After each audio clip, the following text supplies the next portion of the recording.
தமிழ்நாட்டின் 397 மருந்து தயாரிப்பு நிறுவனங்களிலிருந்து பல நாடுகளுக்கு 15,000 கோடி ரூபாய்க்கு மருந்து ஏற்றுமதி நடைபெற்று வரும் நிலையில் அது தெரியாமல் இபிஎஸ் பேசி வருவதாக அமைச்சர் மா சுப்பிரமணியன் விமர்சித்துள்ளார். சென்னையை அடுத்த மேடவாக்கம் ஊராட்சியில் நலம் காக்கும் ஸ்டாலின் முகாமில் நலத்திட்ட உதவிகளை வழங்கிய அவர் டெங்குவால் ஒரு உயிரிழப்பு கூட ஆகாமல் இருக்க நடவடிக்கை எடுத்து வருவதாகவும் தெரிவித்தார். ஒரு 397 மருந்து நிறுவனங்கள் இருக்கிறது.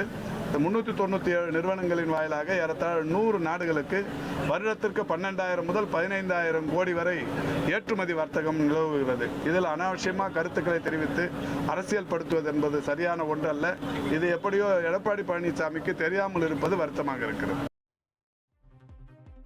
கரூர் சம்பவத்தில் விசிக தலைவர் திருமாவளவனின் எதிர்ப்பை விட ராஜாவின் ஆறுதலும் அரவணைப்பும் விஜய்க்கு ஆபத்தானது என இயக்குநர் அமீர் தெரிவித்துள்ளார்.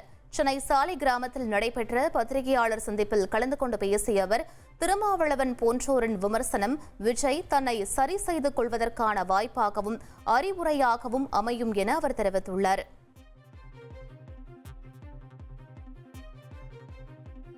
அண்ணன் திருமாவளவன், சகோதரர் கருப்பழனியப்பன் இவங்கெல்லாம் ரொம்ப கடுமையாக சொல்கிறாங்க. அந்த கடுமையான உரையாடல் இருக்கு இல்லையா, அவங்க சொல்கிற கருத்துக்கள் இருக்கு இல்லையா, அதில் தாவேகா தலைவர் தன்னை சரி செய்து கொள்வதற்கு வாய்ப்பு இருக்குது அந்த கருத்துக்களில்.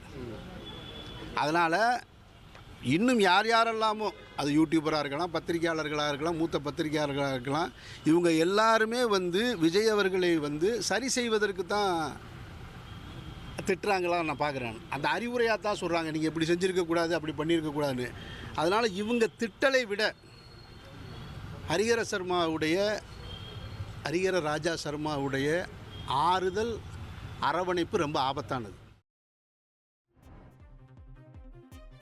இஸ்ரேல் ஹமாஸ் போர் நிறுத்தம் அமலுக்கு வந்துள்ள நிலையில் காசாவிலிருந்து போரினால் இடம்பெயர்ந்து சென்ற ஆயிரக்கணக்கான பாலஸ்தீனியர்கள் தங்கள் இருப்பிடங்களை தேடி வரத் தொடங்கியுள்ளனர்.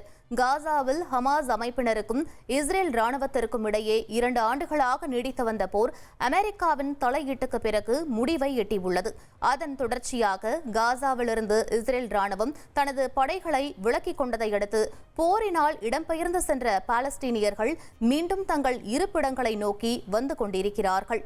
உருக்குலைந்த கட்டிடங்களுக்கு மத்தியில் எங்கு வசிப்பது என தெரியாமல் அவர்கள் வேதனையில் உள்ளனர். உங்கள் தந்திவன் தொலைக்காட்சியில் அரசி தினமும் பிற்பகல் 2 மணிக்கு காணத் தவறாதீர்கள்.